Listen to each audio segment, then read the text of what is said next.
Coming up next on Tech News Today, companies are responding to the leaked CIA documents. Also, AI is getting good at watching video and understanding it too. China's ride-hailing service Didi opened a lab in Mountain View, California. How a quadriplegic veteran is able to continue playing video games and other things. And the Statue of Liberty makes a statement on the eve of the International Women's Day. All that and more coming up next on Tech News Today. This is Twit. Bandwidth for Tech News Today is provided by CashFly at CACHEFLY.com.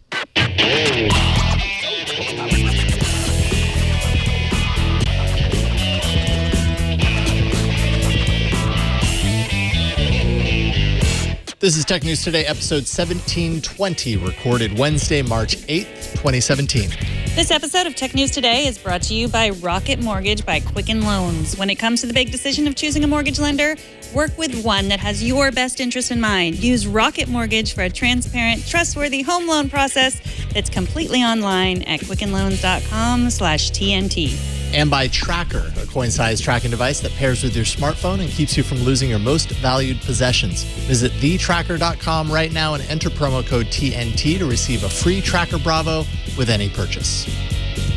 Welcome to Tech News Today, the show where we tell you what you need to know about technology today. I'm Megan Maroney. I'm Jason Howell, and we have Raccoon, apologetic Raccoon. Mm-hmm. We must first and foremost start the show with, is it Rocky Raccoon? Freddie. Sorry. I know his name. Now Freddie's going to attack me. Freddie came out swinging yesterday, and I think Freddie feels pretty bad about it. Yeah, he attacked me in the face. If you missed it, then watch yesterday's episode because we did not edit it out. You'll have to watch all the way till the almost end. No, it's fantastic. Excellent. Well, I accept your apology, Freddie Raccoon, although I don't think it's mine to accept. No, it's not. Okay. And there's no exceptions? No. It's International Women's Day. I do not have to accept anyone's apology, especially Raccoon's. Bang. On day 2 of the Wikileaks dump, Apple, Samsung, and others have come out to defend the security of their products. Apple says that most of the vulnerabilities profiled in the cache of documents have been fixed, and that Apple will continue to work rapidly to address any identified vulnerabilities in the future. So to continue to get your updates, people. In terms of the spying Samsung TV, the company says they are, quote, urgently looking into the matter. Yeah, they are.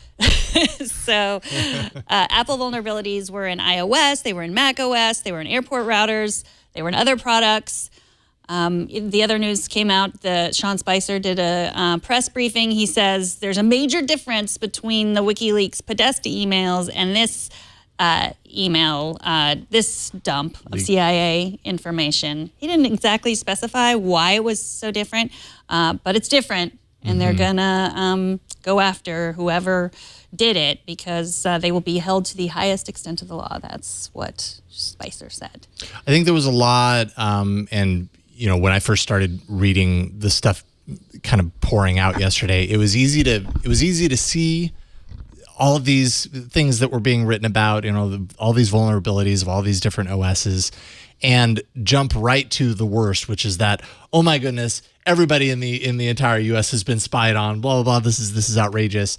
But really, what it kind of boils down to is, and what we're seeing here in many of these places, is that a lot of this stuff, at least based on what can be seen inside the documents that were leaked, is based on kind of outdated technology. I know in the case of Android, a lot of what I've read seems to point to there being no real indication of this affecting versions of Android after 4.4, and that was a long time ago. We're at version 7 now. Now, update, the platform updates is really slow on Android, so that's still not necessarily insignificant. In fact, that's still 33.4% of devices potentially.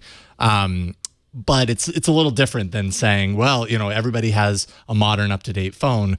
This affects everything within that category. I have to imagine it's kind of the same for iOS, but at least in the case of iOS, if Apple rolls out an update to address these things, if it hasn't already been updated, that's going to hit most of the people. Yeah, it's a good thing. It is a good thing.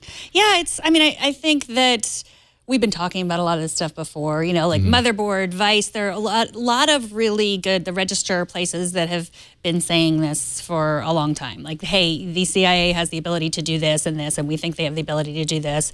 And so now it's just in print somewhere, been leaked. So I don't think that they're going after me or you in particular, but it is good to know that there's that they have this capability, and you can clean up your Privacy Act a little bit. I know. I mean, they're the Central Intelligence Agency. Their whole existence is around gaining intelligence from things. Another, big part of this, in the case of Samsung, for example, the TV hack, in order to exploit that or make that exploitable, from what I could understand, you actually need physical contact with the TV in the first place in order to kind of make that switch. It's not, based on what I've seen and what I've read, it's not something that can just be done magically, through thin air, remotely necessarily. There needs to be some sort of hands-on with the device. I imagine it's the same with iOS devices and with Android and everything. So, the majority, it's easy to respond and to see these things and be like, wow, everybody's being spied on, whatever the case may be. But it's probably that I'm guessing, at least giving the benefit of the doubt, that a lot of these things were created for very specific reasons, and the circumstances are just way different. It's hands on the device in order to make that exploit vulnerable. Yeah, I mean, I think from a personal level, it made me think, I'm not a spy, I'm not a dissident, I'm not a whistleblower, right. But, and I said that thing, like, I never want to be the person that says, like, I don't do anything wrong, oh, look at whatever you want, because I just know that that's speaking from a place of privilege in some ways, that I don't want to speak from. But from a personal level, when I said that yesterday, Ian said, well, I don't believe that because then there wouldn't be curtains. And I'm like, well, I don't really have curtains either. But then that's because, like, I don't have neighbors, but I do want curtains, I do, if there were people out there, I would want the curtains, so it's the same sort of thing. So, yeah. Yeah. Well, moving into different territory, the cloud, Google's next cloud conference is underway in San Francisco, and the company made a number of cloud-centric announcements on stage, as one would expect from a cloud conference. One such announcement, though, involves the new Video Intelligence API that was shown off during the keynote to illustrate how far Google has come with its efforts in artificial intelligence. The API that was demonstrated showed off how AI could pick apart a video down to the identification of individual elements and even make determinations like this is a commercial based on what it's seen. Also, search capabilities similar to Google Photos, what you have right now with Google Photos, where you can go in and you can search, not just for show me pictures of dogs, but show me, pictures of a particular breed of a dog. And their image recognition is so strong that it can pull back those results from your photo library. They're now implementing this into video. As long as the video is stored with Google Cloud Storage, it can pick that stuff apart, which is really impressive. I think that Google, this is where they really succeed, like using all their data, just again, from a personal level, they're able to find pictures of my dog when I want to, or pictures from, with mountains in them or shoes or whatever it is that I'm looking for. So I really like that. I think reading about this cloud conference has been really interesting because they're the third. They're like an upstart in the cloud. Right. They're like third place to Amazon and Microsoft, which makes sense when you think about it, but it's interesting to think about Google as like an upstart. But they're really gaining ground in their cloud business. They've gotten, I guess Verizon just moved from Microsoft over to Google. So they're really growing, and this is where a lot of the money is really being made in cloud services. So they want to win this race. Yeah, and especially, giving developers access into that cloud. And obviously this API is a big part of that. Google, outside of just the cloud and into artificial intelligence, a big part of what Google's trying to do right now is to really bring, kind of democratize their knowledge of artificial intelligence and bring people into it and allow that to spread out. Of course, it benefits Google because, especially with something like this, it's dependent on that video library existing on Google's cloud storage. So that's of benefit to Google to have it all within its walls. But I really like the approach of kind of sharing this information, opening it up, and then seeing what creative developers can come up with after having access to these tools. I think it's cool. They also announced that they bought the data science community Kaggle, which I keep wanting to call Kaggle, but I'm pretty sure it's Kaggle. Yeah, I think so too. Because Kagles are something different. So they've used AI to grade high school essays, to diagnose heart failure. This is a company that's really been crowdsourcing AI and, just trying to figure out all the jobs that AI can take from us. So I'm not exactly sure what Google's going to do with them, but yeah, hold on to your jobs, people. ReCode reports that Didi Chuxching, China's ride-hailing Uber competitor, is opening a self-driving lab in Mountain View, California, to be led by Charlie Miller. That's the man who you might remember remotely hacked a Jeep back in 2015. Miller came from none other than Uber once he jumped ship last week. Didi also poached a senior software engineer at Waymo, Zhao Yin. And the company has talked about using its treasure trove of data for autonomous research. So it was no secret that they were going to get into the driverless car race, but many were surprised that they were opening up shop in the U.S. They also announced a self-driving car tech contest as a partnership with Udacity. Yeah, it does seem, from what I could gather anyways, that this doesn't necessarily mean they're bringing the ride-hailing service to the U.S. They're just kind of opening up a shop here for development. I imagine there's great exposure to more talent that they could kind of tap into. They're also 10 miles away from Apple's 2 Cupertino campuses. And so, that's great exposure. It's also being close to Apple, which, is a huge investor in the company, $1 billion last year. But being close to Apple, which, as we've talked about in recent months, is really focused on potentially creating driving systems for partnerships as opposed to creating their own self-driving vehicles. So partnerships with companies like Didi. And this puts them very, very close to Apple at a very convenient time. Yeah, I agree. From what I've read, I don't think they're going to be opening their ride-hailing. I think that ride-hailing itself is really, in the future, if you're looking forward, autonomous car technology is a much bigger deal than ride-hailing. But I think they'll go together, obviously. And they're also unlikely to open their own thing because they have a partnership with Lyft already. So it sort of feels like if Uber's like the elementary school playground bully, like all of the little people are ganging up and saying, becoming, partnering into, like all the little groups are partnering into say, we got you. We got you in your weak spot, Uber. Yeah, totally. All the little groups, which by the way, Didi does 20 million rides per day in China. Yeah. So little with air quotes. Yes, that's true. But yeah. Absolutely. I think that's exactly what's going on right now. It's definitely a convenient time to be making these big switches because it's such a moment of weakness for Uber right now. So capitalize. Social Q&A app Jelly, which was created by Twitter co-founder Biz Stone as well as Ben Finkel, has been snapped up by Pinterest in a move that Pinterest says will help it build out its visual discovery engine. No mention of the future of Jelly, the app and service itself. I'm guessing it's pretty likely that the app's going to die off and that small staff that's kind of brought over is going to be brought more into the Pinterest fold to work on their products. Jelly I played around with Jelly multiple times because I always thought it was a really cool idea. It's more social Q&A. So it was like you'd take a picture of something or you'd ask a question and you put it out there. And instead of getting a search result back, you'd wait for other people in the community to answer the question for you. And maybe they'd be more equipped to answer that question because they're like a doctor and your question is medical related or whatever the case may be.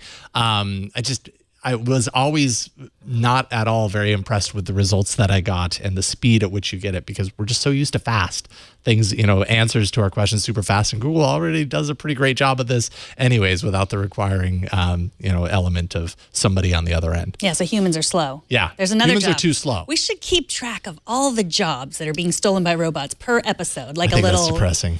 I don't want to know. But not if you think about it like I do, that we'll all just be free to sit on our blankets in the park and drink champagne. That's a really nice future, actually. If all of that means that we can all like sit on the beach and go swimming and stuff, then okay. Maybe I'm a little bit more for it. I for sure think that's what that means. So Jelly was sort of like, oh, look, I have this weird mole. I'm going to take a picture of it. And then you're going to look at it and you're like, oh, yeah, I have that same mole. Or I'm a doctor. I know all about moles. moles. I'm a mole expert. Right. Or you're like, I'm a doctor and I don't have anything better to do than search jelly for your mole and decide that I'm going to diagnose it for free. Was it free? Yeah. It wasn't like, so. No, yeah. it was free. It was free. I mean, it relied on the idea that people would, crowdsource their knowledge. But but it wasn't like AI. There wasn't an AI saying like that mole and looking at all pictures of the moles. No, it's just other people. So I can't really quite figure out. I mean, aside from the fact that it was started by Biz Stone, who started Twitter, that's a big deal. I can't figure it out. Maybe like they have some patents or something to like the idea of a human-powered search engine. I know Pinterest is doing that with images, like trying to, I don't know, it just doesn't make any sense to me.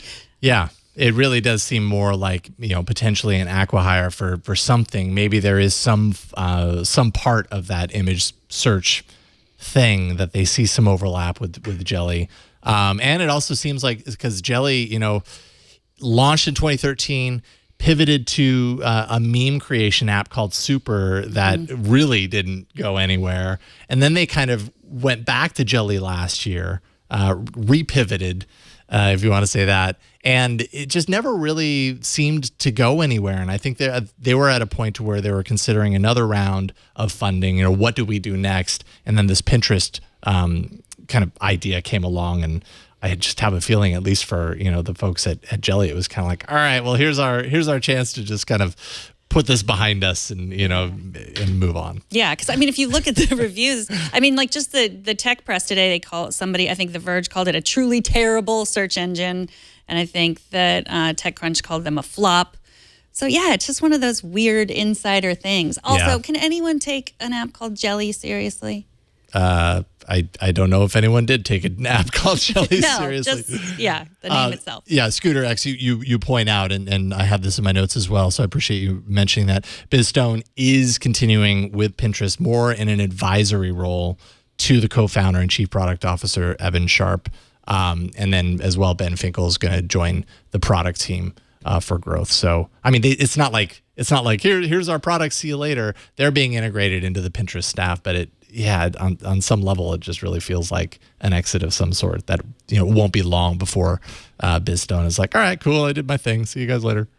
Well, good for you, Jelly. Yeah. We're all celebrating your success. We're so jelly of Jelly right now. Here's a tip for freeing up some space on your iPhone, especially if you're an avid Twitter user. Mike Murphy over at Quartz says that with today's Twitter update, you got to update your Twitter app on the iPhone. All you have to do is tap Me. That's the little picture of the face in the bottom right-hand corner of the app. Then tap the gear icon. Then tap Settings. And then tap Storage. Mike says this might say data usage and not storage, but it said storage on my Twitter app. Then tap Clear them both to free up some space for more tweeting or more pictures or whatever you want to keep on your iPhone. So we had a little discussion back and forth about this, clearing up space. The iPhone is very weird like that. I know you have to go in, I know you can clear up space in Safari. You have to go into the Safari app to clear your cache and everything. But there aren't that many apps that let you do that. You certainly can't clear up the whole system cache. Right, the cache for the app. And I mean, on Android, you can go into any app's settings page, and there's a storage section for all apps, for each app individually. You can go in there and you can delete the associated data. So if I was to do that, it would wipe anything that it had associated with the app that, I might have to relog into the service again the next time I use it. You can also delete the cache on a per app basis. So you can blow out any of that remaining stored, sort of backlog to free up space. So when I read this, I was like, "Oh, you couldn't do this already?" I've just taken that for granted, I guess, over the years. Yeah, I don't know if it's one of the things about iOS, like more stuff is locked in, or it's harder to. Yeah. I guess the app developer has to write it in. Yeah, I mean, it could potentially also be, depending on how the app is written, if you get rid of cache or you get rid of associated files, and the developer is not actively decided what happens when you do that. Maybe there's dependencies on the files that are there that when you as a user blow it out and that hasn't been taken into consideration, it actually affects the operation of the app.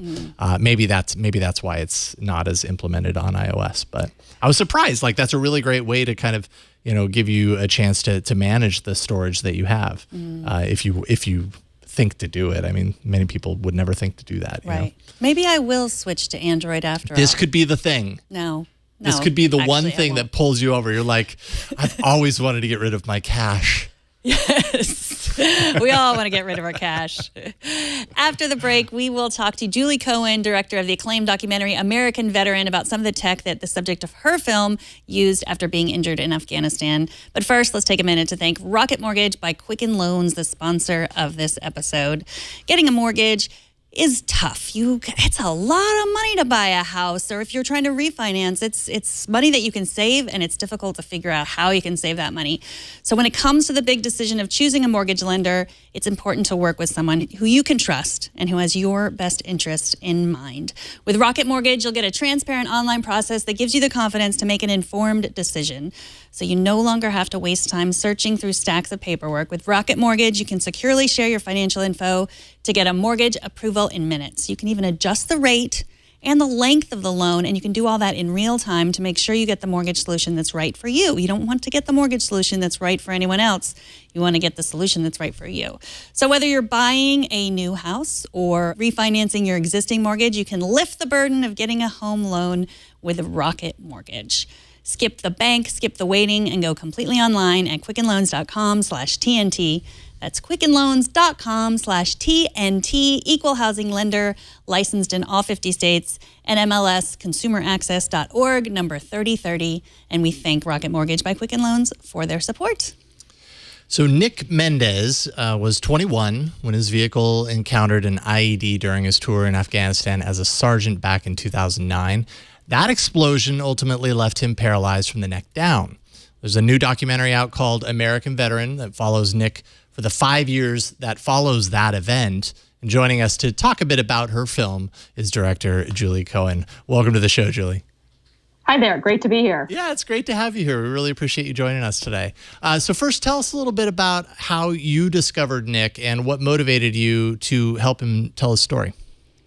Well, in fact, I actually came across Nick very much planning to do a technology story.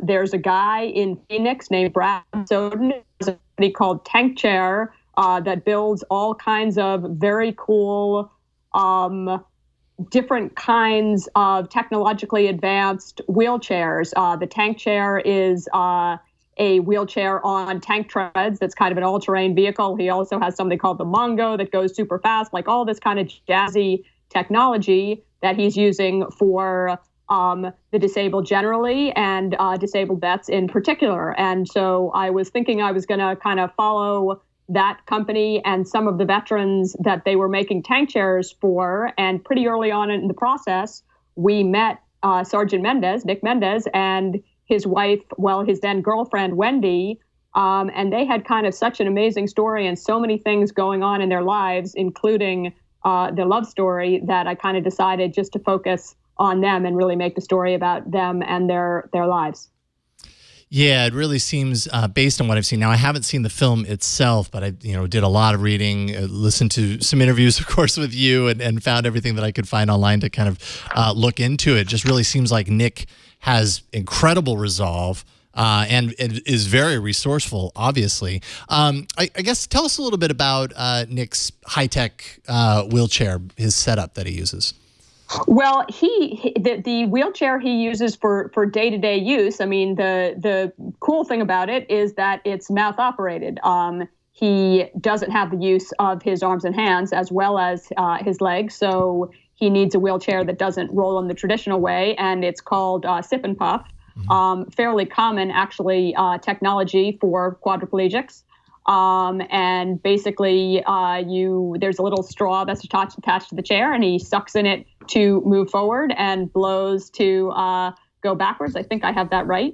He can also, there's like a little touchpad screen on it that he uses to adjust how upright or how reclined he wants to be at any moment. In fact, actually, one of the first things I did when I met him and started filming was have him demonstrate for me how the thing works, because kind of everything technological in his life I found pretty interesting, just interesting to look at and interesting to remember, both the challenges you have to deal with going through life without the use of your arms and legs, but also kind of some of the abilities that people have come up with and the clever workarounds to make life work without traditional body movement. Right.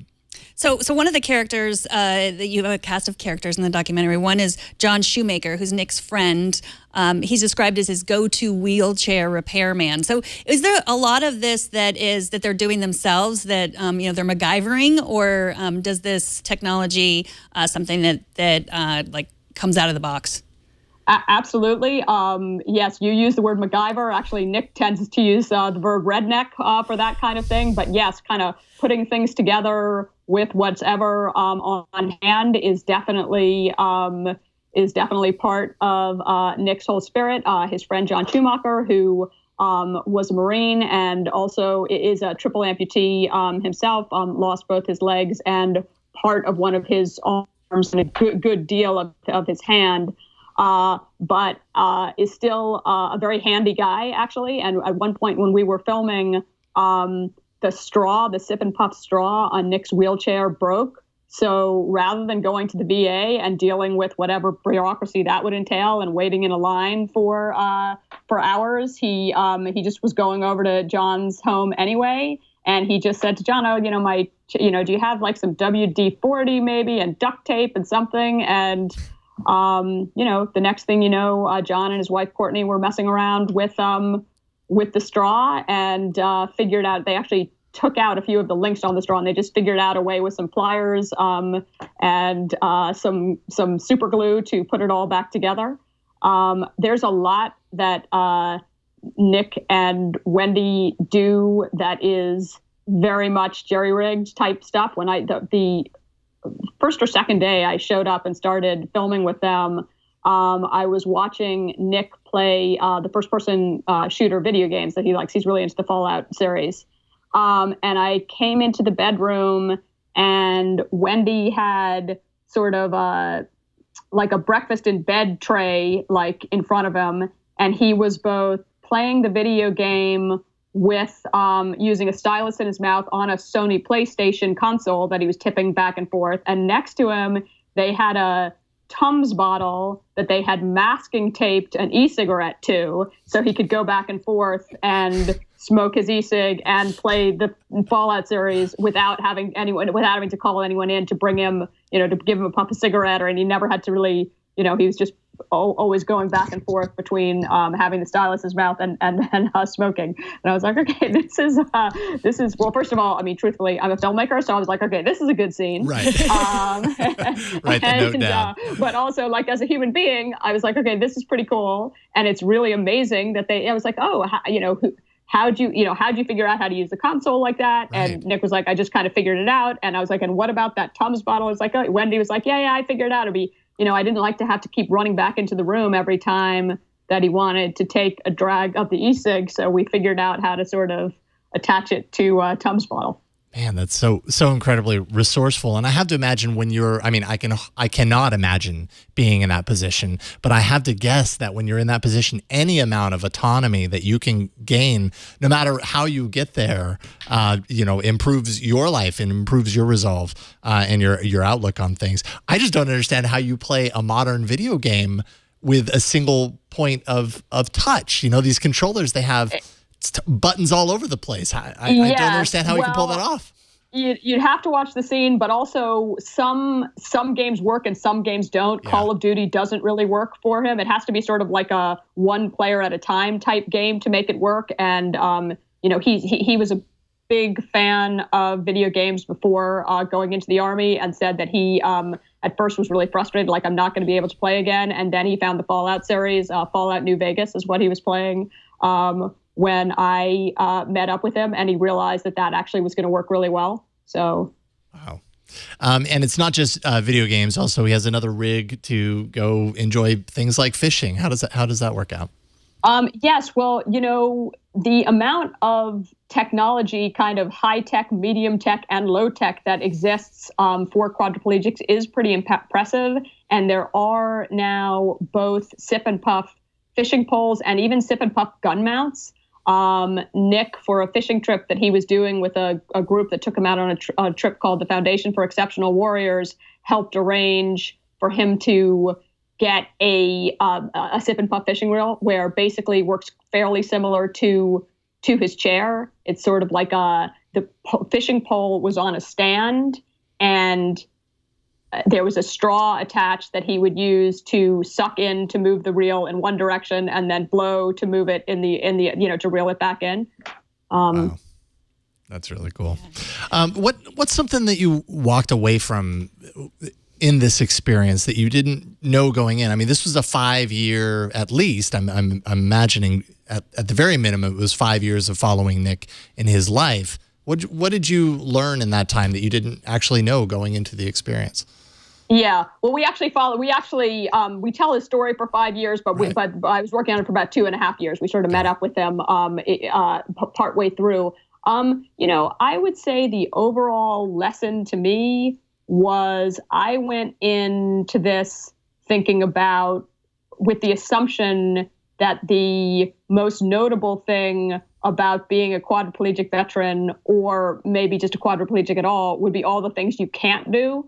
And what I learned from Nick and Wendy and John and the Foundation for Exceptional Warriors and all the people that they're kind of dealing with is like the multitude of things that you can do unexpectedly. And I'd add, that like falling in love and even having sex fell into those categories of things that I thought you wouldn't do, but actually you can do. So, if you wanted to take the most optimistic message, and I think there really is an optimistic message, like that's a lesson.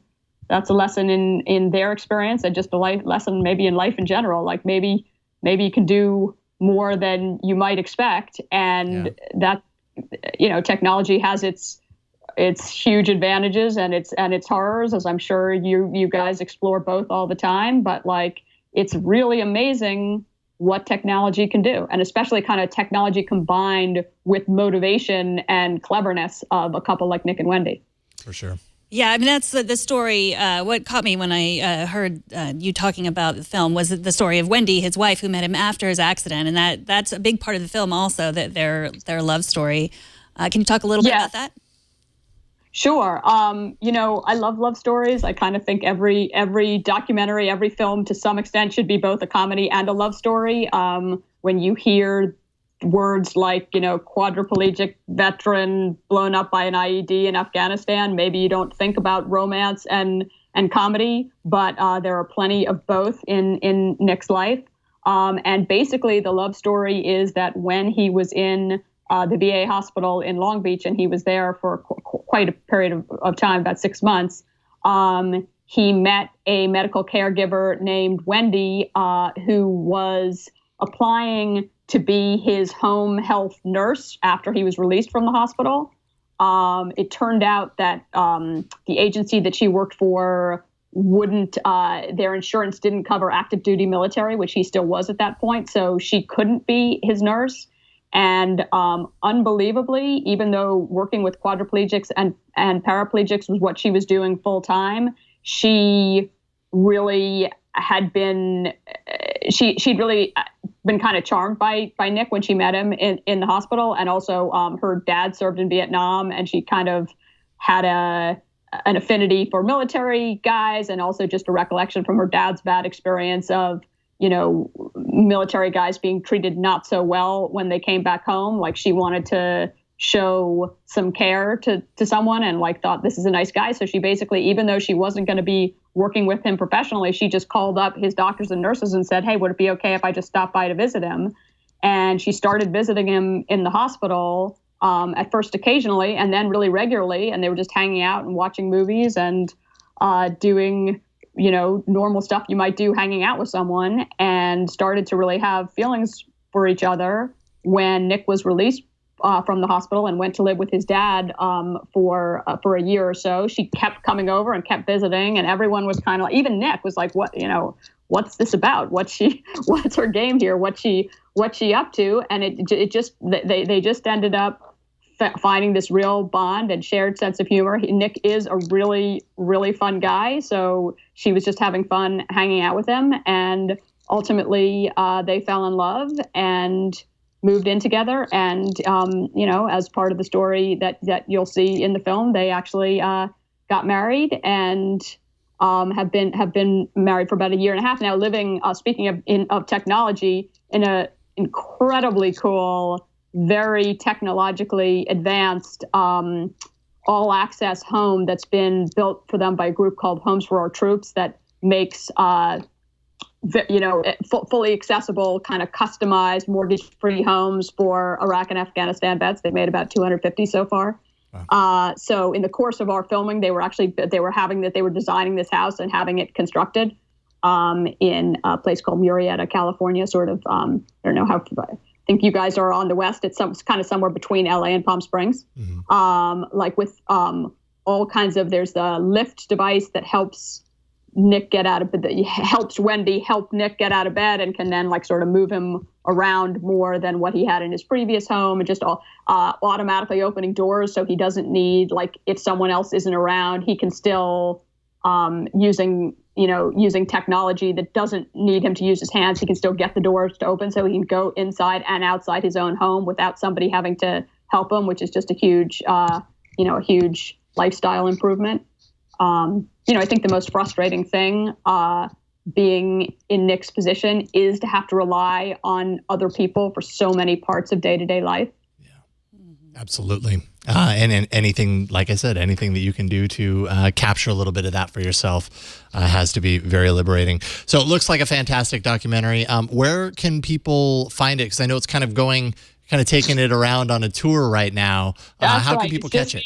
It's just beginning its life on tour, and the way to check it out is just the film's website, AmericanVeteranMovie.com.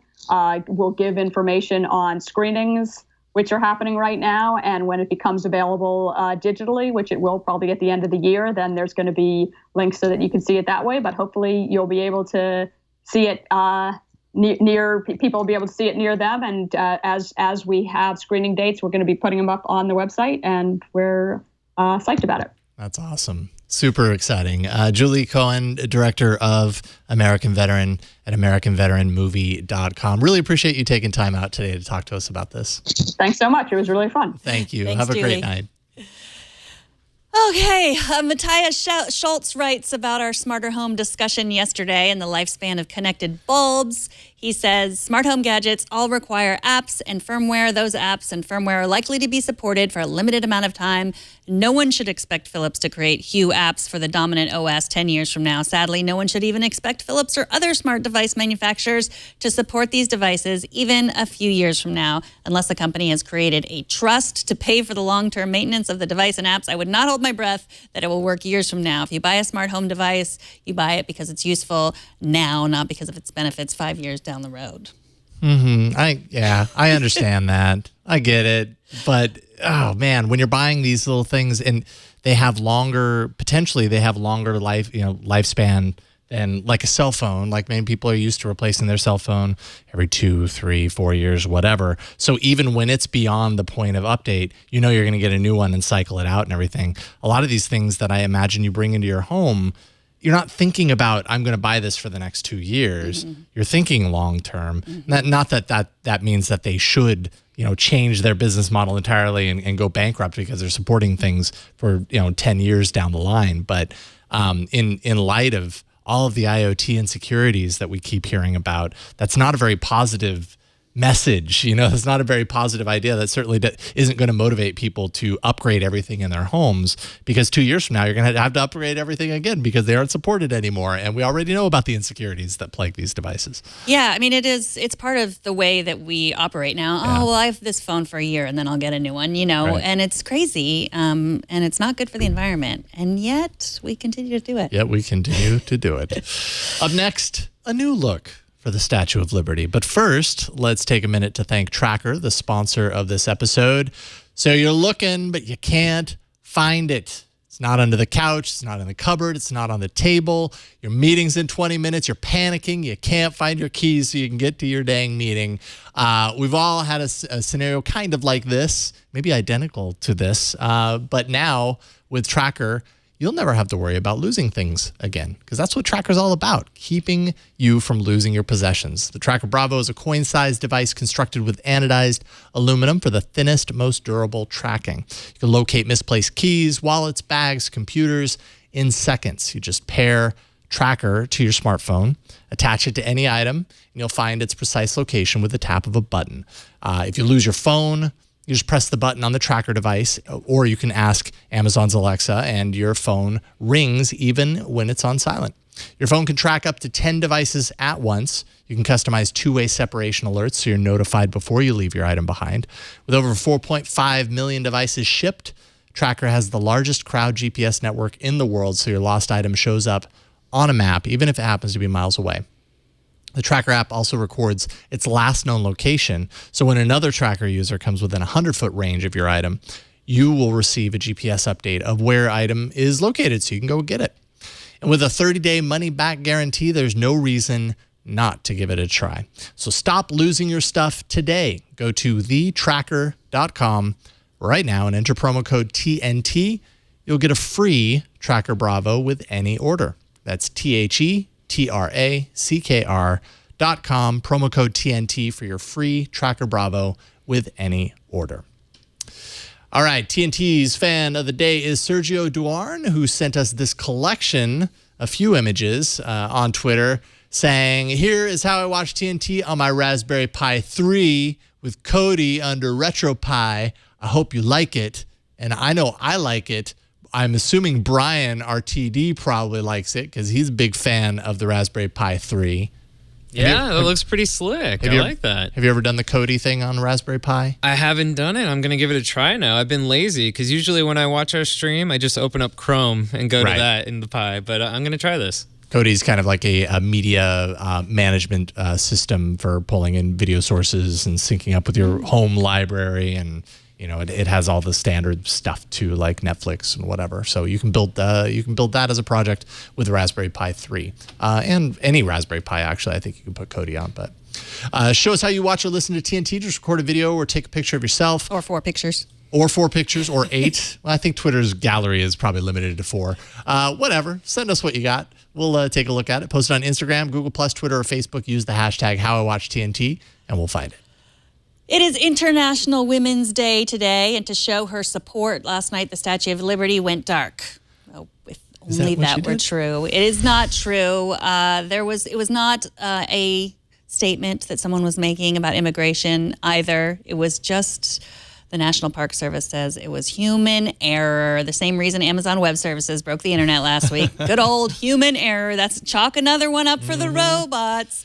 Yep. Crews were fixing a problem with the lights and somebody forgot to hit the reset button. It wasn't totally dark. There were still some lights, as you can see in that photo right there. The torch was still lit and her crown was lit. But yeah, human error. Did you know that all the lights on the Statue of Liberty were switched out back in 2015 and turned into LEDs instead? Oh, that's good. They switched them with LEDs, which made me think, in light of International Women's Day, they should have switched those to red.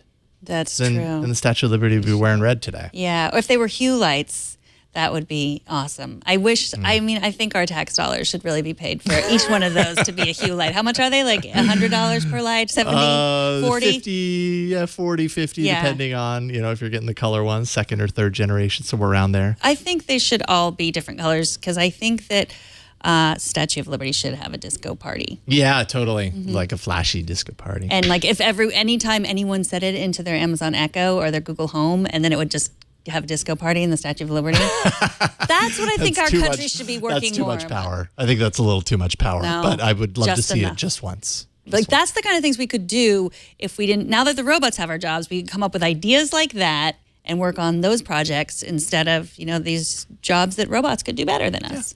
The important things in life. Exactly. TNT records live every Monday through Friday at 4 p.m. Pacific, 7 p.m. Eastern, midnight UTC at twit.tv/live. You can be part of the show by emailing us, tnt@twit.tv.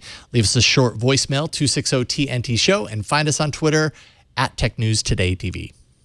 Do you know someone that needs to subscribe to our show? Yes. You probably do. Go to twit.tv/TNT, find all the ways, then get that person's device, their computer, their Apple TV, or their Android phone, or their iPhone, their laptop, their Kodi. Yeah, their Kodi. Get it and then subscribe for them because you know what they need. and, give it to them as a gift. And another great gift is coming here. Another great gift that is also free. Email tickets@twit.tv. Bring that friend here. Maybe they need to see us in person first to tell whether they want to subscribe or not. And if you want to tweet at me about what kind of lights you think the Statue of Liberty should have, I'm at Megan Maroney. And I'm at Jason Howell. Thanks to our technical director, Brian. Thanks to Patrick and the raccoon, Rocky Raccoon, right? Freddie. Okay. See, I'm going to keep going back to Rocky because it's so much fun. Thanks to Kevin for editing the show, and thanks to you for talking tech with us today. We'll see y'all tomorrow. Sorry, Freddie.